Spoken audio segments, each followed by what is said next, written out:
বৌমনি, পূজা কোথায় গো? আমার আঁচলে বাঁধা আছে, দেবো? সারাক্ষণ শুধু বউ বউ করো, বউকে পকেটে নিয়ে ঘুরবা। এই বাড়িতে কাউকে কিছু জিজ্ঞাসা করাই যায় না।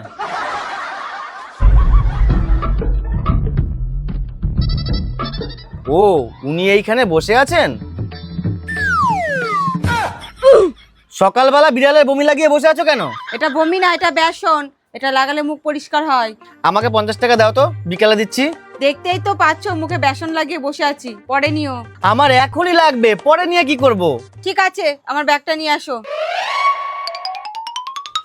এই নাও। দেখো তো এখানে কোনটা 500 নোট আর কোনটা 50-এর নোট। এইটা 500 নোট আর এইটা 50-এর নোট। ঠিক আছে, তুমি এই 500 টাকার নোটটা নিয়ে যাও, আমাকে 450 টাকা ফেরত দেবা। আমার খুচরো লাগবে, সবজিওয়ালাকে দিতে হবে।